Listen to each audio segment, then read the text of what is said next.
Why did the silence feel heavier than gunfire? The jungle pressed in on all sides. Heat shimmered from the canopy above, humidity clung like a second skin, and every sound carried too far, every snapped twig, every rustle of leaves. Kinsley Davis crouched behind a fallen tree, her sidearm cold and almost weightless in her hand. Not because it was reassuring, but because it was nearly empty. She had counted every shot. 3 left. 3. And there were at least 20 of them out there. Her lungs burned, but she didn't dare breathe too loud. Somewhere in the green hell of the Darien Gap, boots shifted over wet soil. Men calling to each other in Spanish, measured, calm, disciplined. Not cartel grunts. Not the reckless kind of killers who sprayed bullets without thinking. These men moved like soldiers, professional, patient, and they were closing in. She pressed her forehead against the rough bark of the log and shut her eyes for half a heartbeat. Why here? Why now? She walked into the ambush like a rookie. A courier run that should have been simple, hand-off, extraction done. Instead, she was cornered, bleeding, and minutes from either death or capture. And capture wasn't an option. She knew what men like these did to prisoners. The voice of her old sergeant echoed in memory. If it comes down to bullets or chains, you make the last round yours. She hated that she still remembered that lesson. The first magazine had gone too fast. Controlled pairs, clean shots, 3 confirmed hits. Then another squad closed in from her left flank. She shifted position, fired again. She didn't feel the recoil, just the mechanical rhythm of survival. But for every man who fell, 2 more appeared in his place. 18 minutes of chaos, then the inevitable click of a dry chamber. Her last reload now chambered, her last 3 shots waiting. And the weight of inevitability pressing on her chest, like the jungle humidity. She spent 4 years avoiding this. 4 years since Staff Sergeant Kinsley Morrison had put down her rifle, traded her uniform for a civilian passport, and vanished into the quiet anonymity of the State Department's courier service. No more killing, no more mistakes, just sealed pouches and polite nods at checkpoints. That was supposed to be her life. But the past had a way of finding her. A voice barked something sharp in Arabic, close, too close. She peeked over the log. Shadows moved through the undergrowth, rifles sweeping. Their formation wasn't sloppy, they knew exactly where she was pinned. They weren't rushing her because they didn't have to. They were herding her like a trapped animal. Her heart raced, her palms slick on the Glock. She checked her shoulder holster again, though she knew it was empty. Checked her pack as if another magazine might have magically appeared. Nothing. She swallowed hard, tasting sweat and copper. This is it, Kinsley. You don't get out this time. But then branches cracked above her. Not around, not forward, above. Her eyes snapped upward just in time to see a shape drop from the canopy, fast and heavy. A man hit the ground 10 feet away, rolling into a crouch with predator's grace. His uniform was shredded, his face streaked with blood, one arm hanging at an unnatural angle. But his other arm carried something that stole her breath. A Barrett M107, 50 caliber, battle-scarred but clean, ready. The man's lips were pale, his breath ragged, but his eyes locked on hers with urgent clarity. You know how to use this. His voice was low, strained. He shoved the massive rifle toward her, the barrel slick with jungle moisture. Her hands hesitated only a moment before instinct took over. She took the weapon, felt the weight settle into her bones. 28 pounds of steel and recoil. She ran her hand over the receiver, checked the scope, felt the old rhythm snap back into place. It was like shaking hands with a ghost she thought she'd buried. Staff Sergeant Kinsley Morrison, she whispered back, almost surprising herself with the sound of the name she hadn't spoken aloud in years. 82nd Airborne, qualified expert. The stranger's lips twitched into something between a grimace and a smile. Marcus Kine, SEAL Team 6. He was bleeding from his shoulder, but his voice still carried authority. We've got 20+ closing fast. Ammo's limited. Make every shot count. Through the scope, the jungle came alive. Figures moved, blurs of green and shadow resolving into human shapes with rifles, radios, and disciplined formation. She could hear their orders now, a mix of languages carried sharp and confident. They weren't just here for her. They were hunting something bigger. Her finger brushed the trigger. Her breath slowed. Muscle memory she thought she'd lost guided her heartbeat into rhythm with the rifle. The reticle settled on the first target. She squeezed. The world cracked like thunder, even with the suppressor. The man simply disappeared into the brush, a red mist scattering the leaves around him. Shouts erupted, orders barked, the rhythm of their advance broken. Kinsley exhaled. Not relief, just confirmation. She could still do this. Kine's voice cut through the haze. That's one. They'll change tactics now. He scanned the tree line, blood soaking his sleeve. We move after 3 more. You've got 8 in the mag, 2 spare. 24 shots total. Her stomach twisted. 24 chances, 20 enemies, no room for mistakes. But mistakes weren't an option anymore. How do you run when every step gives you away? The jungle wasn't silent anymore. Shouts cut through the trees, boots pounded the wet ground, and the rustle of movement came from all directions. They weren't confused by her shots. They were adapting. These weren't amateurs. They'd already spread into a net, and the 2 of them were at the center. Kinsley steadied her breathing, Barrett pressed against her shoulder. The weapon felt impossibly large but familiar. She searched the scope. Movement. A figure leaned out from behind a tree, signaling to his squad. Her finger brushed the trigger, heart sinking to the weapon's rhythm. The reticle settled. 1 shot. The man's body snapped backward, lifeless before it hit the ground. Her pulse kicked harder, not with triumph, but with the old weight she knew too well. That same hollow thud in her chest. The recoil was what shook her. It was the memory. Afghanistan, a village. The sound of children crying when smoke cleared. She pushed the thought down, swallowed it. There was no time. Good, Kine muttered beside her, voice tight with pain. He had one knee pressed into the earth, his useless arm cradled against his chest. Blood streaked his jaw, but his eyes tracked the tree line with soldier's precision. They know it's a sniper now. They'll try to flank wider. She chambered another round, eyes never leaving the scope. Then we move before they close. He almost laughed, but it came out ragged. Move where? This is the gap. It doesn't give second chances. Her reticle caught another figure crouching behind foliage, lining up his rifle. She fired. Leaves burst apart. The man crumpled. That made 3. 3 bodies she hadn't wanted to take, 3 reminders of the life she thought she'd buried. And yet here she was again, blood on her hands, jungle echoing with the ghosts of her past. Extraction, she asked, eyes still on the scope. Kine shifted, checked a GPS device battered and cracked but still blinking faint coordinates. 12 kilometers southeast. A river crossing. If we can get there, we can call in a bird. Problem is, Hassan's men have it covered. Vehicles, roadblocks. He's not letting anyone slip out. The name hit her like a stone dropped in dark water. Hassan. Kine nodded grimly. Abdullah Hassan, ex-Syrian military, arms dealer. Been pushing weapons through this corridor for months, rockets, AP rounds, maybe worse.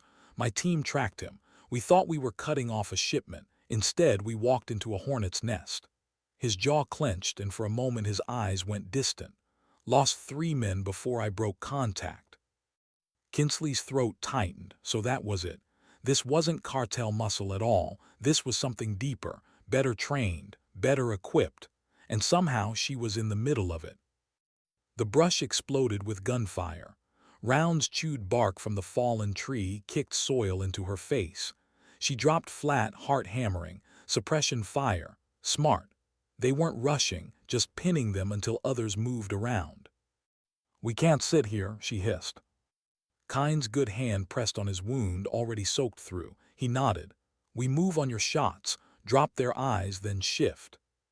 She raised the Barrett, searching the scope with trembling steadiness. Another figure emerged, scanning with binoculars. Target. She exhaled and fired. The jungle snapped with the impact. the man thrown lifeless to the ground. Go! They moved. Kinsley rose, weapon heavy in her grip, Kind stumbling beside her. They sprinted low through the underbrush, lungs burning, branches clawing at their clothes. Gunfire erupted behind them, snapping through leaves, but no hits landed. Every step was a gamble, every breath a reminder that capture was worse than death. Minutes bled together in chaos. They ran, then stopped, then fired. Kinsley dropped two more men who tried to cut them off, each shot echoing in her bones. Kind dragged his bad arm like dead weight but never lost awareness, always pointing, signaling, reading the jungle like it was a second skin. At last they collapsed behind a ridge of wet stone, gasping. The jungle was quieter here but not safe, never safe. Kind leaned back, sweat and blood streaking his face. Not cartel, he muttered again, almost to himself. Too disciplined, too many languages on the comms. Hassan's building something bigger than we knew. Kinsley steadied the Barrett across her knees. Her mind kept circling the same truth. She hadn't wanted this fight, but the fight had found her. And now, with every trigger pull, she was sinking deeper into the soldier she swore she'd left behind. She closed her eyes for half a second. How many more before I can't go back? The answer came with the sound of boots on soil above the ridge. Close, too close. Kinsley lifted the Barrett again, pulse sinking to the crosshairs. She didn't want this, but wanting had nothing to do with survival. How long could a human heart race before it broke? Kinsley didn't know. She only knew hers hadn't slowed in hours. Every sound was a threat. Every shadow a rifle barrel waiting to spit fire.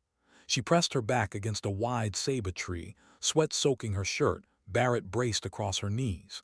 The air was thick enough to drink, mosquitoes swarmed her skin, and the jungle stank of rot and gunpowder. Somewhere beyond the ridge, voices called calm, purposeful, unhurried. They weren't chasing with panic. They were closing a net. Kind crouched beside her, his breathing ragged. Blood still seeped through the bandage he'd tied to his shoulder. His face was pale in the dim light filtering through canopy, but his eyes stayed sharp, darting, calculating. They're splitting. 5 left, 5 right. They want to box us in. Her hands tightened on the rifle. She could hear them too, boots squelching in wet ground. Branches pushed aside. A whistle signal answered by another, professional, coordinated. How many rounds? Kind asked, voice low. She checked the mag. 6 here, 17 total. His jaw clenched, and more than 20 of them still breathing. We can't fight this out. We can't surrender either. Her voice came harsher than she intended. She swallowed it back. So what's the play? He met her eyes for the first time since they'd started running. His gaze wasn't pleading, wasn't commanding, just steady. You're the only shooter we've got. I'll move first, draw eyes. You take them out before they pin me. Her throat tightened. He was bleeding out and still thinking of drawing fire so she could kill her way forward. She wanted to argue. She wanted to tell him she wasn't that soldier anymore. But the truth was written in the dirt at their feet, empty shell casings and bodies behind them. She was that soldier, whether she admitted it or not. She raised the Barrett, steadied her breathing. On your mark. Kind gave a sharp nod, then pushed from cover, stumbling forward with weapon in his good hand. The jungle erupted, gunfire tearing through leaves, bark shredding, bullets cracking.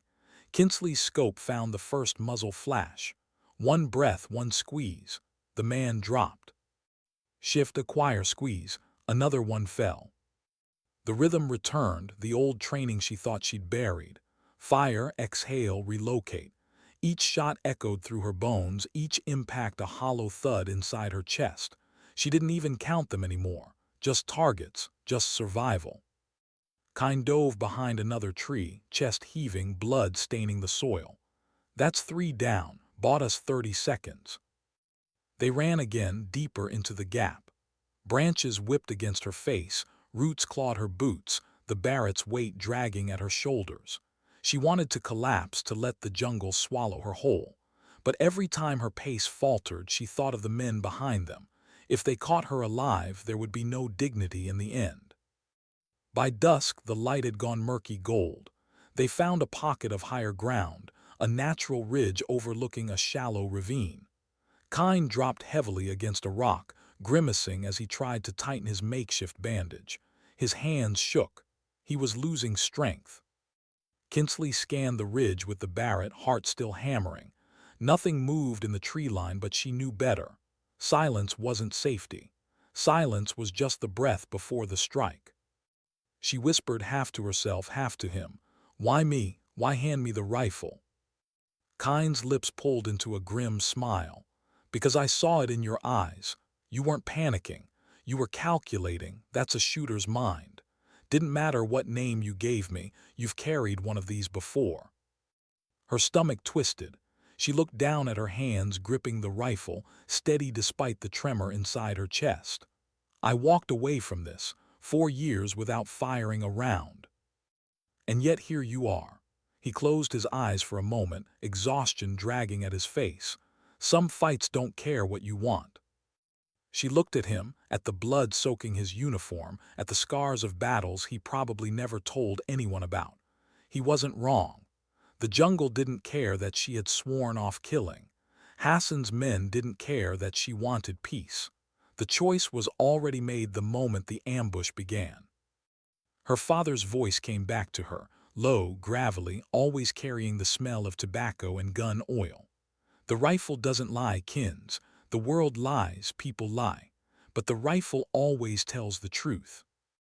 She hated that she understood him better now than ever. Night fell like a curtain. The jungle grew louder, frogs croaking, insects buzzing, unseen animals shrieking in the dark. Every sound was a reminder of how blind they were. Kinsley crouched low, rifle braced, eyes straining into blackness. Kine dozed for minutes at a time, waking with a start whenever a branch snapped. His breathing was shallow now, his skin clammy. She knew he was close to collapse. The radio chatter of their pursuers carried faint through the trees. Closer again, always closer. Kinsley pulled her knees to her chest, the Barrett resting across them. Her throat ached with unspoken words. She wanted to tell Kine about Afghanistan, about the children, about why she left the uniform behind. But the words stayed locked inside. What good were confessions in a jungle that wanted them dead? Instead, she whispered to the night, so softly it barely reached her own ears, "I didn't want this." No answer came, just the hum of insects and the slow, steady sound of Kine's ragged breaths. The jungle didn't care what she wanted, neither did Hassan's men. The only thing that mattered now was how many rounds were left. Why was the silence worse than the gunfire? Kinsley kept asking herself that as the jungle pressed down in suffocating darkness. Every insect scream, every drip of water from the canopy, every rustle of unseen life, it all blended into a wall of sound. But the one thing she couldn't hear was the enemy, and that made her skin crawl. She sat with her back against a root system thick as a wall, the Barrett laid across her lap, her eyes fixed on the black void between trees. Sweat soaked her collar. The barrel of the rifle gleamed faintly in the sliver of moonlight that filtered through the canopy. Beside her, Marcus Kine fought to stay conscious. His breaths came shallow and sharp, each one whistling past clenched teeth. He'd lost too much blood. His good hand pressed the bandage tighter, but the cloth was soaked through. His bad arm hung limp, fingers twitching every so often in pain. "You should leave me," he rasped. Kinsley turned sharply. "Not happening." "You move faster, quieter, might make it to the river." She shook her head. Her voice was flat, but inside something twisted at the thought. "Not leaving you here. I've buried enough people." The words slipped out before she could stop them. Buried enough people. And suddenly she wasn't in Panama anymore. She was back in Afghanistan in the dust, staring at a village torn apart by bad intelligence. The children, the mothers, the weight of decisions stamped into her memory like scars. That was the day she realized she couldn't be a soldier anymore. She blinked hard, forcing the memory back into the shadows. Kine was watching her, even through pain-clouded eyes. "You've done this before," he murmured. She said nothing, just checked the magazine again. 15 rounds left. Each one a lifeline, each one a question of who lived and who died. The night dragged. They moved in short bursts, stopping often, listening. The jungle was a maze of roots and shadows, every step a gamble. Kinsley's arms ached under the Barrett's weight, but she refused to let it slip. The weapon wasn't just steel, it was trust. Kine had given it to her, and with it, the lives of both of them. At some point past midnight, the first sound came. A whisper, faint and deliberate, from somewhere in the trees ahead. Spanish. Then another in Arabic answering it. Kine tensed. His whisper was harsh against her ear. "They're closer than I thought, hunting pairs, night vision maybe." Her stomach knotted. If they had NVGs, her position was already compromised. She lowered herself flat, Barrett braced, cheek pressed against the stock. The jungle blurred through the scope, black on black. Then movement, a faint green glow. She adjusted, breath steady. 2 men, sweeping slowly with rifles, their goggles glinting faintly in the moonlight. One squeeze. The first man dropped, his partner spinning at the sound. A second squeeze. The glow vanished into the undergrowth. The jungle exploded. Gunfire erupted from the flanks, bullets chewing bark, snapping branches. Kinsley pressed low, ears ringing, heart pounding. She fired blind once, then rolled behind a root system as splinters rained down. Kine dragged himself closer, voice sharp despite the pain. "They're flushing us, push left." She hauled the Barrett up, sprinting low through the mud, Kine stumbling behind her. Gunfire chased them, harsh and unrelenting. Her lungs screamed, her legs burned. Still they ran. Another figure appeared ahead, rifle raised. Kinsley dropped to a knee, scope flashing up in reflex. One shot. The man folded. Another shadow burst from the side. She pivoted, fired, the recoil jarring her shoulder. 2 more down. But every pull of the trigger sent a fresh wave of dread through her. Each man's face blurred into another from the past. Another life ended by her hand. Another step back into the world she swore she'd left. When they finally stumbled into a shallow ravine, the gunfire faded behind them. Either the enemy had pulled back, or they were circling for the next trap.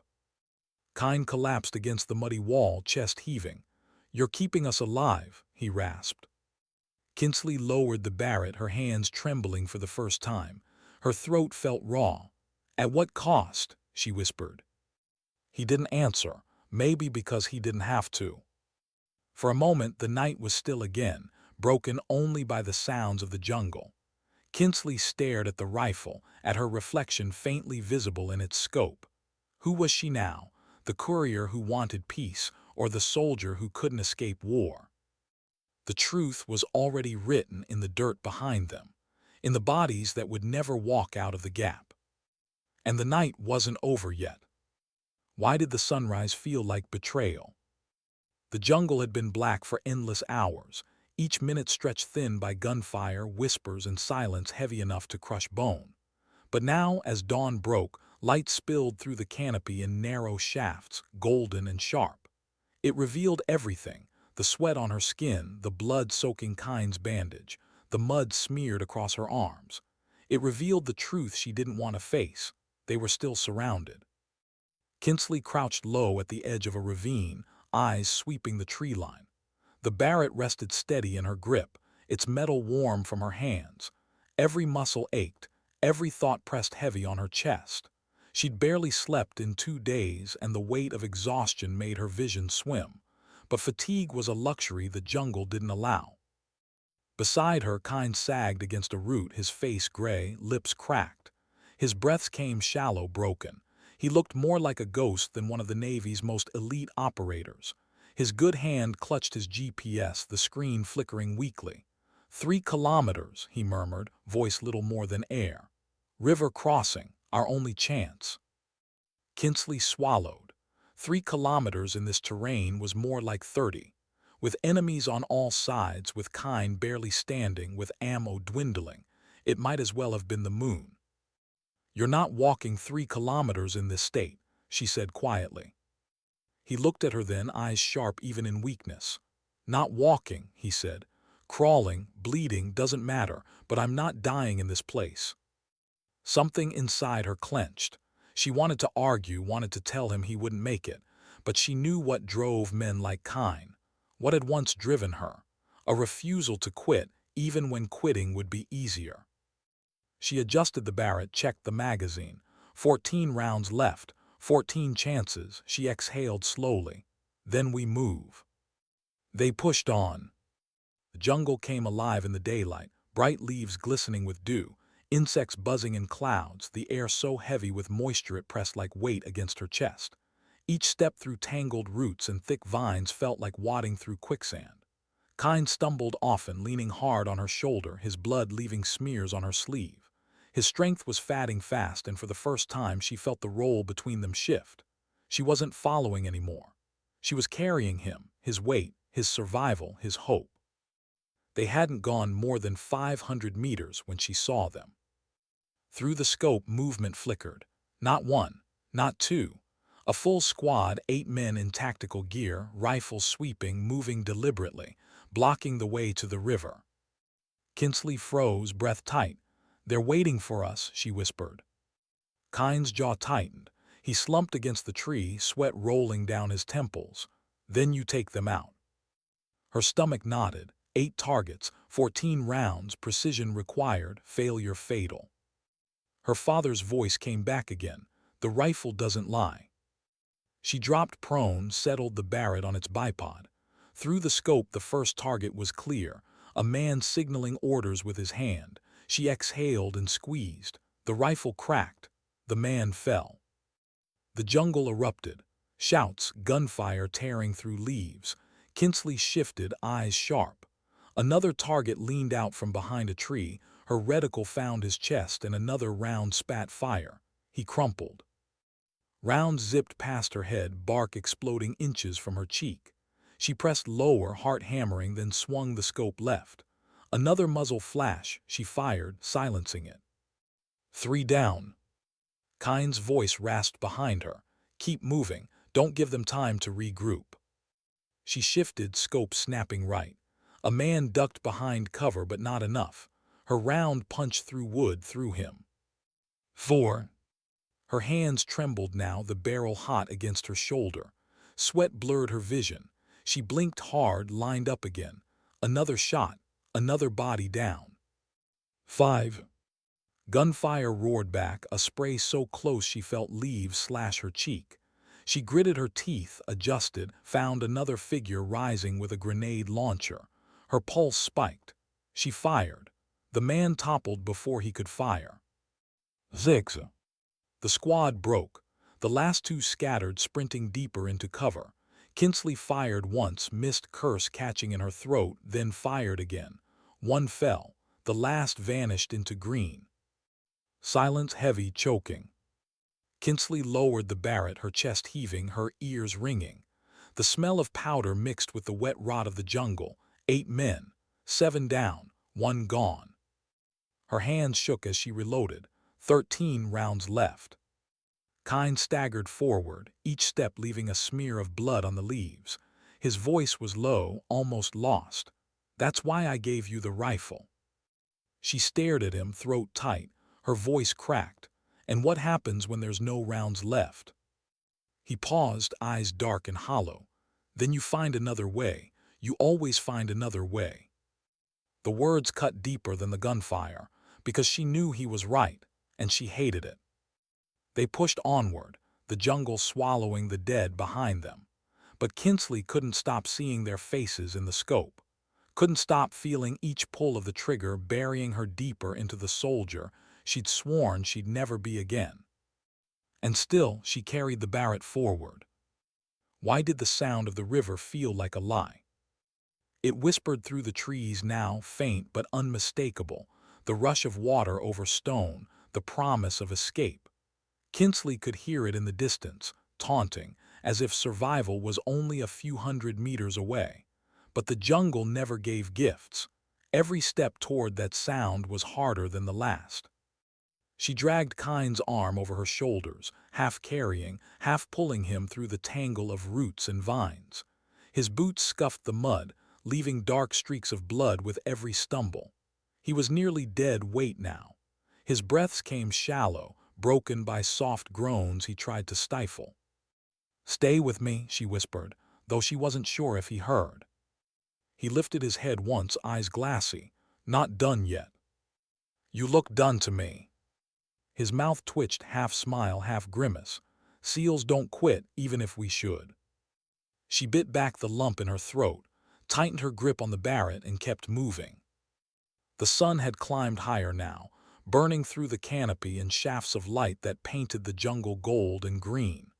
Beauty that mocked them because behind every tree death waited. She could feel it. And then she heard it, voices. Not whispers now, shouts, orders. The language mixed again, Spanish, Arabic, clipped commands like an orchestra of war. They knew where she was going. They were herding her toward the river. Her pulse hammered. She pulled Kind down into the underbrush, crouched low, Barrett braced against her knee. Through the scope, movement flickered. A line of men sweeping the jungle ahead, rifles raised, formation tight, blocking the path. Kind coughed, spitting blood into the leaves. His voice was a rasp. "Hassan doesn't want us dead, not yet. He wants what you carry." Her mind flashed back to the pouch strapped under her jacket, sealed documents, intelligence meant for an asset already dead. She'd nearly forgotten about it in the storm of survival. "What's in it?" she demanded. Kind's eyes narrowed, clouded with pain. "Shipping routes, contacts, proof that Hassan isn't just arming cartels, he's arming anyone who can pay, including cells planning strikes in the States." Her stomach twisted. "And they know I have it." He nodded weakly. "You're not a target, you're a prize." The words hit her harder than the chase itself. Every bullet, every trap, every hour of being hunted, it wasn't random. It was orchestrated. Hassan didn't just want to silence her. He wanted her alive. He wanted the intelligence she carried. But alive meant torture, interrogation, secrets torn from her piece by piece. She gripped the Barrett tighter. Death was cleaner. Through the scope she tracked the squad. 8 men, tactical spacing, professional discipline. They weren't rushing, they were waiting, a noose tightening. Kind's hand, slick with blood, touched her wrist. His voice was almost gone. "You don't have to save me, but don't let them take you." Her throat burned. She wanted to scream at him, to tell him she wasn't leaving him here, that she hadn't fought this hard just to walk away. But the words stuck, because she knew what he meant. Through the scope, the lead man lifted his fist, signaling. The line slowed. Kinsley exhaled, her finger steady on the trigger. She didn't want this, but she had no choice. The Barrett cracked, the lead man dropped. Chaos erupted. Shouts, gunfire tearing through leaves, rounds snapping overhead. She rolled, braced, fired again. Another man down. Kind dragged himself behind a root, returning fire weakly with his sidearm. His bullets barely reached, but the sound was enough to draw attention away from her. She shifted, heart hammering, scope flashing between shadows. Another figure sprinted to cover, she squeezed. He fell. Another popped from the side, rifle raised. She fired, missed, cursed, fired again. The jungle roared with the echo. Her world narrowed to rhythm. Sight, breath, squeeze, impact. 6 down. 2 left. The last men vanished behind thick foliage, spraying fire blindly. Bullets ripped bark inches from her head. She dropped flat, chest heaving. Her hands shook as she reloaded, 13 rounds left. Silence followed, heavy and unnatural. She scanned, reticle searching. Nothing. Then movement, a shadow slipping closer, crouched patient. The muzzle of a rifle glinting. She exhaled, fired. The jungle swallowed the body. 1 left. Her scope swept. Nothing, her pulse thudded like a drum. She scanned again, slower, steady. Leaves shifted, a branch dipped. There. She squeezed. The last man dropped. Silence again, not peace, just absence. Kinsley lowered the Barrett, chest heaving, sweat dripping into her eyes. Her stomach twisted with nausea with the weight of what she'd done. 8 more lives gone, 8 more ghosts she'd carry. Kine coughed, his voice thin. That's why you were never just a courier. She turned, staring at him. His face was pale, lips tinged blue. He was fatting fast. Her throat tightened. I left this life for a reason. He gave a faint, broken laugh. Doesn't matter what you wanted, the fight found you. The words cut deep because they were true. She dragged him up again, his weight heavier now, almost unbearable. Her legs trembled, her back screamed. But she pushed forward, toward the river, toward the faint hope of extraction. Every step was agony, every breath a battle, but the sound of water grew louder, closer. And yet with each step the jungle whispered the same truth. Hassan wasn't finished. The river might not be salvation. It might be another trap. And Kinsley was almost out of bullets. Why did the river look more like a grave than an escape? Kinsley saw it at last through the break in the trees, a wide current cutting through the jungle, brown water churning over rocks, mist rising in the morning sun. It should have been hope. It should have been salvation. Instead, her stomach turned to stone, because the riverbank wasn't empty. Through the Barrett's scope she counted them. 15, maybe more, dug in behind fallen logs, crouched in shallow trenches, rifles steady. Hassan's men waiting. They knew the extraction would come here, and they were patient. Kine slumped against her shoulder, nearly dead weight now. His lips were pale, his skin clammy. His voice was a whisper. Told you they'd cover it. Her throat clenched. Then what? His gaze flicked to the sky, unfocused. Hold long enough, signal, bird will come. Hold against 15 with 12 rounds left, she snapped, harsher than she meant. His mouth twitched in the ghost of a smile. That's why I gave you the rifle. The words were heavy but steady. He still believed. And somehow that belief settled her own trembling hands. She crawled to the ridge overlooking the river, Barrett braced on its bipod. The scope framed the enemy positions clearly, too clearly. Each man was calm, professional, scanning the tree line. These weren't bandits. They were soldiers, and she was about to declare war on them alone. Her father's words came again. The rifle doesn't lie. The world does. She exhaled, sight, breath, squeeze. The first shot cracked across the river, the .50 cal round slamming through a log and the man behind it.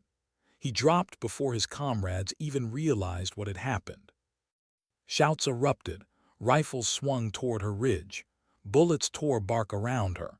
She shifted, scope snapping to a second target, leaning into position. Squeeze. Another body dropped.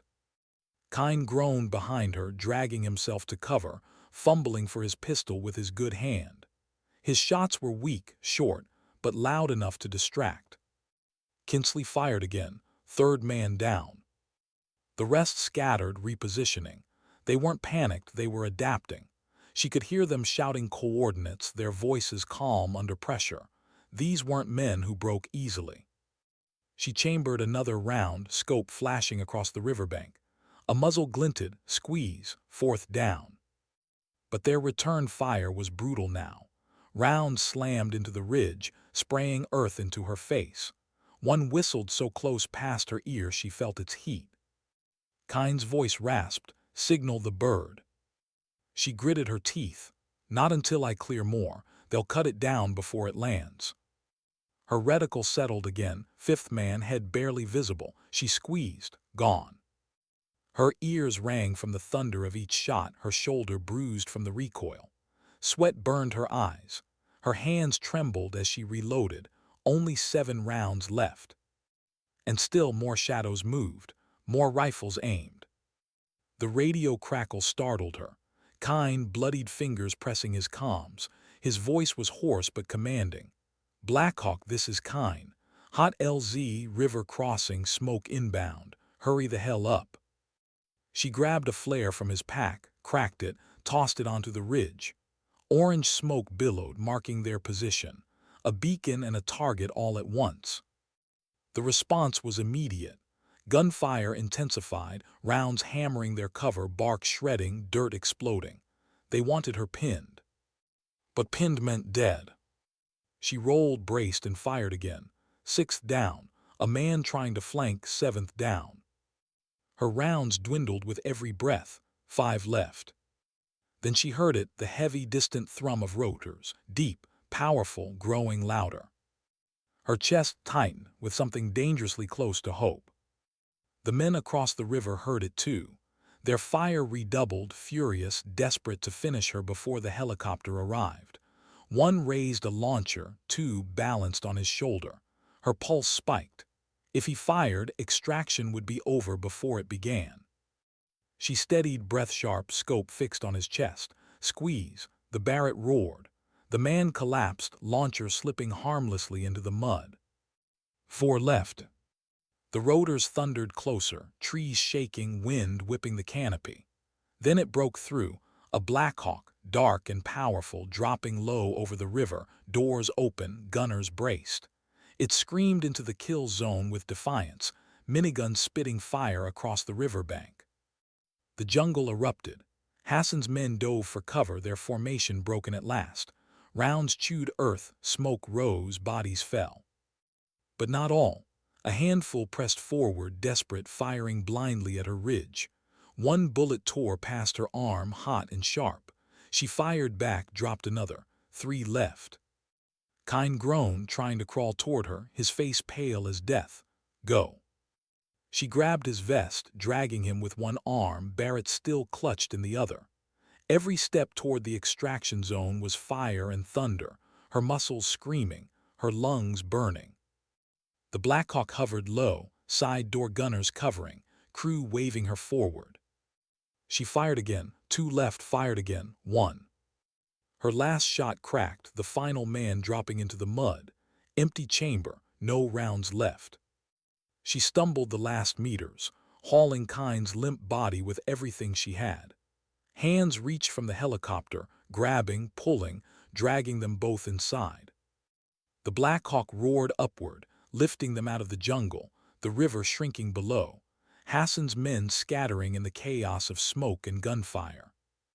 Kinsley collapsed against the metal floor, chest heaving, ears ringing, the Barrett slipping from her hands. Kine lay beside her, eyes closed, chest rising shallowly, alive for now. She stared down at her bloodied hands, her reflection faint in the Blackhawk's steel. No bullets left, no choices left. And the war was only just beginning. Why was the silence harder to survive than the gunfire? The Blackhawk roared across the sky, its blades pounding the air, but inside the cabin, Kinsley only heard her own breath. Shallow, unsteady, too loud in her ears. The Barrett lay across the floor between her boots, its steel streaked with mud and blood. Her hands trembled as if the recoil still echoed in her bones. Kine lay on the stretcher opposite her, pale, his chest rising in weak, uneven rhythm. Medics worked frantically, pressing bandages, injecting fluids, shouting vitals into headsets. He hadn't opened his eyes since they lifted off. Kinsley sat rigid, staring at him. Every time his chest rose, she let herself breathe. Every time it faltered, her heart lurched, waiting for it to stop. She told herself she wasn't praying, but she was. The jungle shrank beneath them, endless green fatting into shadow. Somewhere down there, Hassan's men regrouped, counting their dead, plotting their next move. The thought should have terrified her. Instead, all she felt was empty. No gunfire, no running, just the silence, and it hurt worse than the fight. 3 weeks later, she sat in a sterile briefing room in Langley, fluorescent lights humming overhead.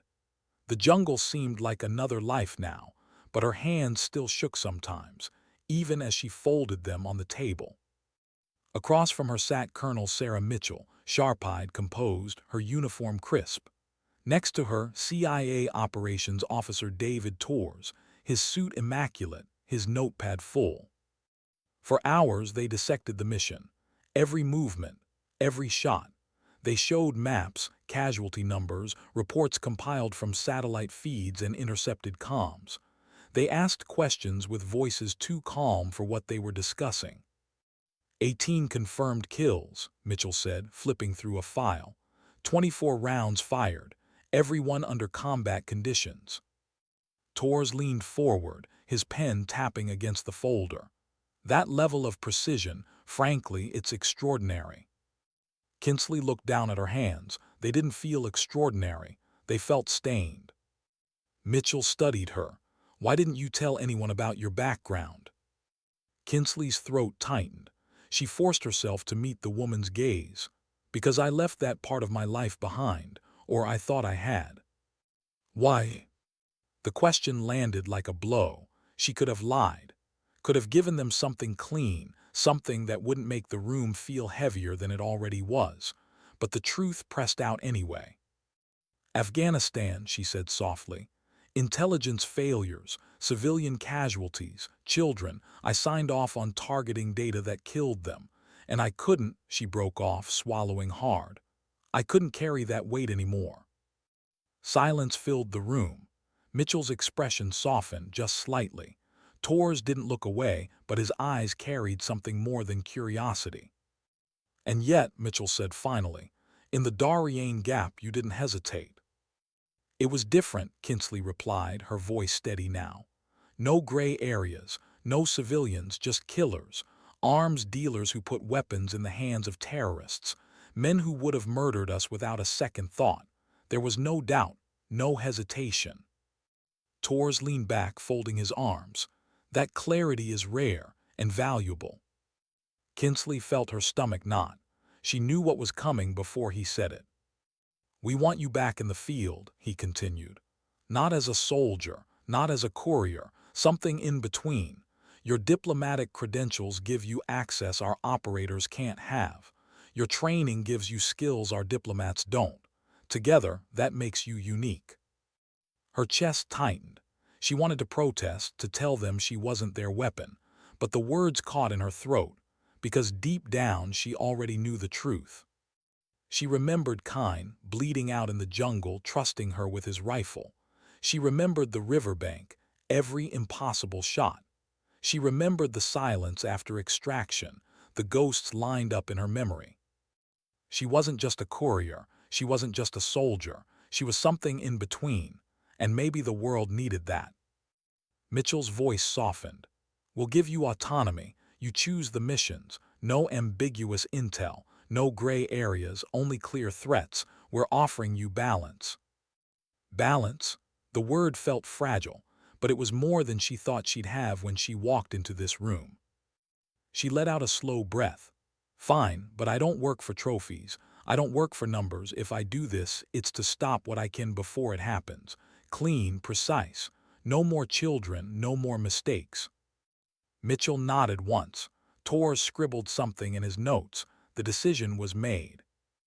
Months later, Kinsley walked alone through the mountains of Pakistan, a diplomatic pouch slung across her shoulder. On the surface, it carried communications equipment for the consulate. Hidden inside, in pieces wrapped carefully in cloth, was the Barrett M107, her old companion, her burden. The jungle hadn't broken her. The silence hadn't ended her. And now she was something new, a courier of secrets, a sniper of ghosts. Every mission since had been different, every target chosen with precision. Arms dealers in Somalia, cartel leaders in Peru, terrorist financiers in Syria. Each one fell silent before their plans could spill into innocent lives. And every time she packed the Barrett back into its case, she asked herself the same question. How many more before I disappear completely into the soldier again? The answer never came, only the silence did. Years later, she stood on a ridge in the Siberian wilderness, snow biting her face, wind tearing at her clothes. Her scope framed a man who believed he was untouchable, guarded by soldiers and steel. She exhaled, squeezed, and watched the world shift as another threat ended. When the shot echoed into silence, she lowered the Barrett, her reflection pale in its scope. And for the first time she let herself smile, not with triumph, not with pride, but with something quieter, something closer to peace. because she finally understood. Strength wasn't about how loud you shouted. It wasn't about the medals they pinned on your chest. Sometimes dignity doesn't speak. It simply acts.